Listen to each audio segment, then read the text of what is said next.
Trust the only payment solution developed for attorneys and recommended by 47 state bars. LawPay. Lawyers are known for both making a good amount of money and sometimes not being so smart about how they spend it.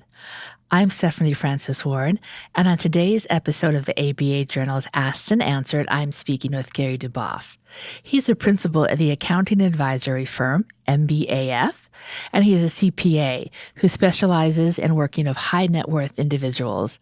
Today, we're going to be talking about how lawyers can be smart with their money, which includes paying their taxes, keeping savings, and maybe even keeping track of everything they spend.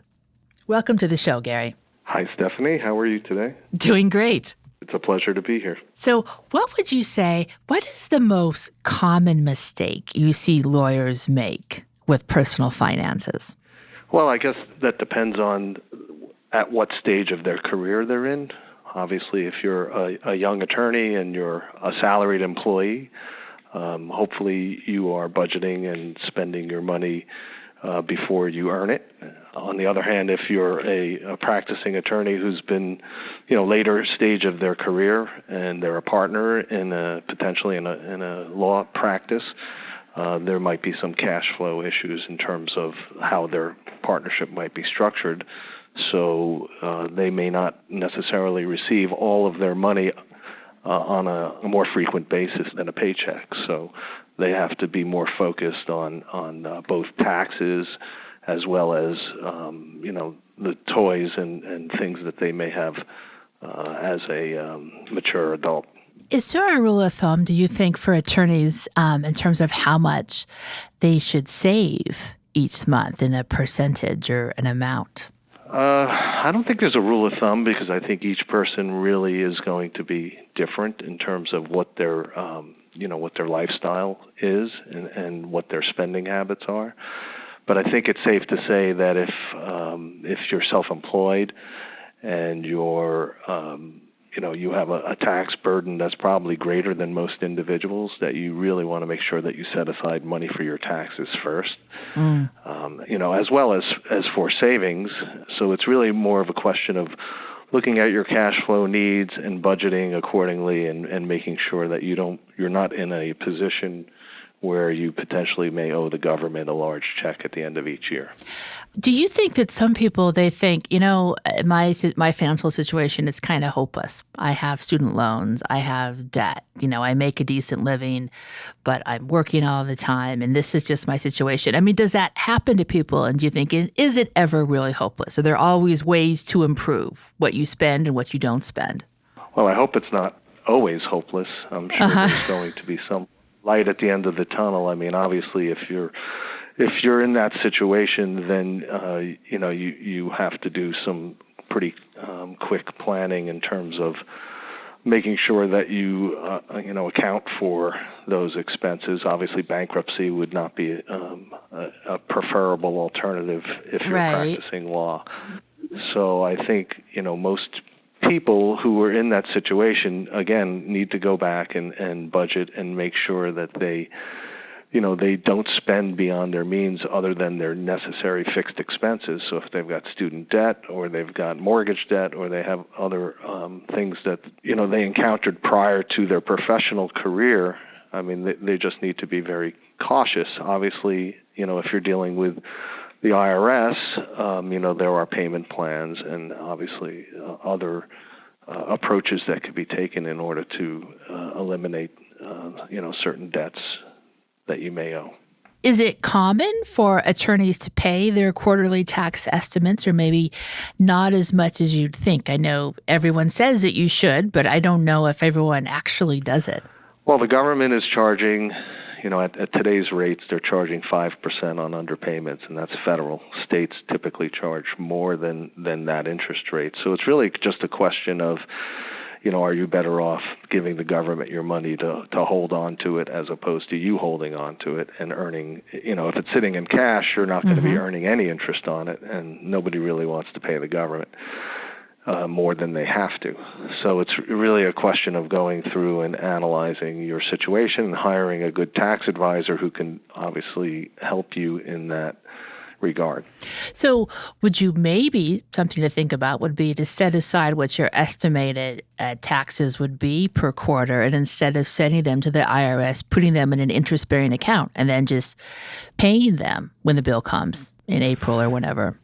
And not necessarily with today's interest rates, hovering at about 2% true. for U.S. Treasuries or Yeah. money markets. You're not necessarily going to make more money than the government is charging. So, again, it's a question of cash flow. It's a question of liquidity. It's a question of, whether or not you want to owe the government at the end of the year in one lump sum, or you want to pay them as you go. What's your advice on finding a good tax attorney? What should you look for? Is it mostly a referral from someone you trust, or? Yeah, I'm sorry. Yes, a tax accountant. Hopefully, you won't need a tax attorney. That's a question that I'm asked often. As to what are you looking for in an accountant? Most of the time, I would say that accountants all have a certain degree of qualifications that, in order to practice before the IRS, that we all, in essence, are a commodity. But at the end of the day, you want to be able to work with someone who you feel comfortable with, who you have a good relationship. You talk the same language. They understand what your needs are, and so it's more of in my opinion, it's more of a relationship, not necessarily a professional relationship, but you want to be able to to understand the person that you're working with, vice versa as well, in terms of your professional that you're working with. I think for some people, for so many years when you're young, you're used to getting some kind of refund, or not having to pay any tax, or if you do, it's just a little bit, and then it's like one year you're like, oh, I owe $5,000 more than what I paid, or whatever. I'm just pulling that number out. Is there an income point where you can expect to start paying taxes as opposed to getting something back? Not necessarily, although there have been, recently with the Tax Reform Act, a lot of taxpayers were unfortunately found out that they owed tax as a result of the changes in the government withholding tables. So those types of situations are very difficult to control. But I think that if you're a salaried employee and you monitor your situation and you forecast what you think your tax might look like, again, with a professional's advice, and then determine how much withholding you presently have, you should be in a situation where you don't owe money, and nor do you have a big refund. It's the best approach is to be even at the end of the day. Whereas if you are not a salaried employee, or perhaps you are and you have other income like interest, dividends, or you play the stock market and you have capital gains, then owing tax at the end of the year is a good problem to have, because that just means you made a lot of money. So I find that most of the clients that I work with, we do quarterly projections and year-end projections to make sure that there are no surprises at the end of the year, so that, they have paid in enough taxes to avoid interest charges from the government, and at the same time, they owe the least amount of money, or I should say, I take that back, they owe the most amount of money on April 15th without being subject to penalties. I see. And for the most part, for your clients, do you advise them, don't take any deductions? Because that way you won't have, that will maybe cut back on surprises if you have no deductions on your taxes. Well, I mean, I always am of the opinion that you take what you're entitled to. And that would mean that if there are when you say deductions, you're referring to deductions on a W-4, your allowances. Is that what you're referring to? Or are you talking about tax deductions? Yeah, well, right. I mean, or like if, say, you claim your kids or something like that. Yeah. So, you can control the amount of withholding, by the allowances. But unfortunately, because the laws have changed in 2018 as a result of the Tax Reform Act, the allowances for dependents is really not a gauge of what your tax might look like, because there are no personal deductions anymore under the tax code. There's only a standard deduction under the tax code, or an itemized deduction. What you're left with essentially is, your income minus a limited amount of deductions, either your standard or itemized. The personal exemptions have been repealed, and so, it's not as easy as it was before, I'll put it that way. Are there some things specific to attorneys with the new tax laws that maybe a lot of attorneys don't realize? I feel like this past year, maybe some attorneys didn't have to pay as much as they had before with the way that things changed. Again, I think that's going to be dependent on a person's personal situation. I don't think there's any overall viewpoint in terms of attorneys versus other professionals. I think Gotcha. Everybody is different, and you have to analyze your own situation, given your income and your deductions, and make a determination as to, again, with professional advice, what the best approach is for you. Okay. At the start of the show, you mentioned coming up with a budget. For a new attorney, do you have any basic advice on what a good budget is? And I'm curious if there's any good apps out there, you think, that can help you maybe stick with your budget. Well, I think one of the things you need to do is determine what you're spending your money on today in order to properly budget for the future. So it's really just a question of going through what you've spent. Let's say take a sample, the last 3 months, based on your rent and your other expenses, and see where you are. And if you're living paycheck to paycheck, then it's a question of going through those expenses and finding ways to save money on any expense that you can. Whether typically you have fixed expenses that you can't that are fixed and you can not make changes to, but it's the variable type expenses.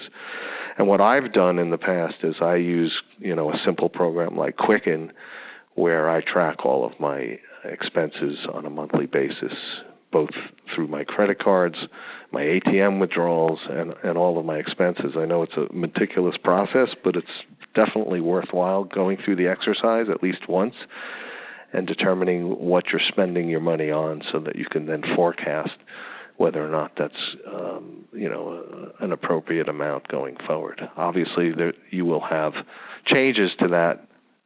There's going to be raises and bonuses and other things that will supplement your income, and you'll also have expenditures that you might also have, or you may be saving for a particular need or goal, whether it be for your children or for a home, for education, whatever the case may be. You need to factor those in as well.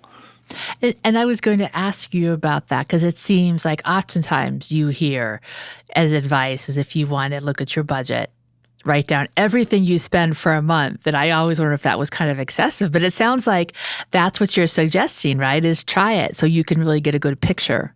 Absolutely. Do you mind sharing with me when you did that? Were there things that surprised you, or what happened when you did it? What happened?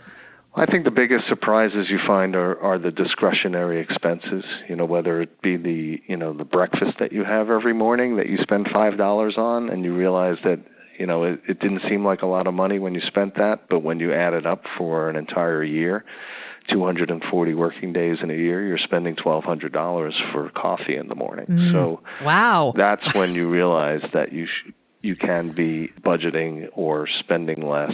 Or I wouldn't say eat less, but maybe that's part drink of your it. coffee in the office. Did you do it for a whole year? I've actually been doing it for a decade. I keep meticulous records. Really? You keep track of everything you spend for a decade? I am an accountant. So it's in my nature. Huh. I'm an accountant. I count everything. That's my middle name. Right. So I have another question for you. Is there an app with Quicken where you can get to it? If someone wanted to do this and say they wanted to use Quicken or some sort of software or cells, is there an app where you can do it on your phone? I'm pretty sure there are apps. I don't know of any offhand, but I know that there are definitely apps that you can find where you can incorporate all of your expenses, especially if you're tracking your expenses for business reimbursement. Well, sure. Yeah. All right. Well, let's take a quick break. And when we come back, I wanted to ask you about things you can do to plan for retirement. If maybe you're getting closer to your 50s and your planning hasn't been so great. We'll be right back. Did you know that attorneys who accept online payments get paid 39% faster on average than those using traditional payment methods? With LawPay, the only payment solution offered through the ABA Advantage program, you can accept client payments online, via email, or in person, no equipment needed. Visit lawpay.com/podcast to sign up and get your first 3 months free. And we're back. I'm Stephanie Francis Ward, and on today's episode of the ABA Journal's Asked and Answered, I'm speaking with Gary DuBoff, a Manhattan CPA who works with high net worth individuals on personal finance matters. So, Gary, I wanted to ask you about retirement savings, and I'm interested in your advice for people who are getting in their 50s or maybe a little older, and they haven't been great for saving for their retirement. Is it too late to do anything about it? Or is there still, in the next 10 or 20 years, they can make some real strides with their retirement savings? What do you think? Well, Stephanie, I don't think it's ever too late to start saving for retirement. With the limits on IRAs and 401ks, which are pretty significant, you can, in a very short time, you could put away a lot of money. And obviously, with the stock market invested properly, those monies could, put together a nice nest egg for retirement. It may be a case, however, where you're at a situation where you're living beyond your means and you don't have the ability to put away for retirement.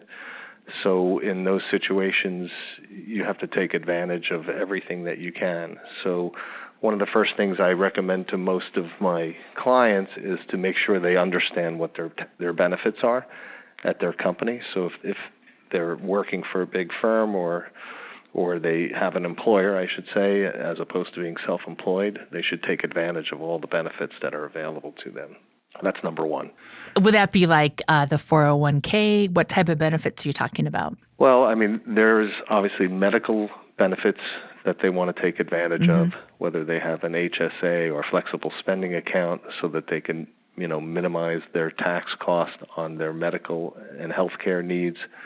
That's an important consideration. It may not seem like a lot, and many people don't take advantage of those. So it's something that I think that if you do on an ongoing basis and understand what those rules are, there's going to be tax savings available to you that over time will inure to your pocketbook. And then, with regard to the 401k and the match that an employer may be providing, you want to take advantage of all those matches because that's essentially free money, and nobody wants to turn down free money. And depending on the employer, they may allow you to make. Obviously, you want to take advantage of all the contributions that you can and maximize your own personal contribution as well as any employer matches that may be available to you. You mentioned maybe you could invest some of your money in the market. Is this a good time, do you think, to do that? You hear stories that if you can come up with say $10,000, you might be able to turn that around to 40 in the next 2 years or so. But on the other hand, I guess it's a risk. Do you have thoughts on whether or not it's a good time to invest in the market now if you don't have a lot of retirement and want to make it grow quick? Well, I think that you need to be careful. First of all, you should have an investment professional that should assist you in making those investment decisions. That's, I think, important. If you're investing your money through an employer plan, you shouldn't be sitting in cash. You should always have most of your money invested in the market in some way, shape, or form, because if you don't participate in the market, you're never going to see the growth. And I'm not a market timer, so I'm not necessarily concerned about where the market is today. If I'm concerned that the market is at a high and it's maybe perhaps a little overheated, then maybe I wouldn't put all my money in at one time. I would do what we call dollar cost averaging, and I would put in my money in smaller bites. So if I had $10,000, I might want to put in $2,000 this month, $2,000 next month, which is typically what you're doing when you're investing in your IRA or your 401k. You're putting it on a paycheck by paycheck basis. So you're not putting all your money in at one time and risking any market fluctuations one way or another. And do you think it might be a good idea, if you can, in addition to your 401k, to start your own investment account with a professional so you have something separate? So you have two investment accounts going. Yes, you can maximize your 401k contribution, and you can also participate in a IRA. Of course, the IRA may or may not be deductible depending on your other tax situation. For example, if you're participating in an employer 401k, you won't be able to make a deductible IRA, but you could do a non-deductible IRA, and depending on the level of your income, you could do a Roth IRA. I see. And do you have any advice? I think sometimes if an investment seems too good to be true, it probably is. What's a good way to avoid a scam with investments or trends that don't pan out?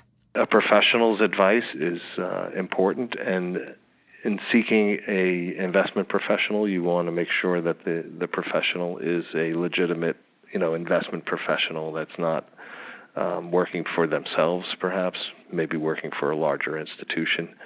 And there is a way to investigate any investment professional if they're licensed. Their license should be on record, so you can look up on the FINRA website as to whether or not they have any blemishes on their record.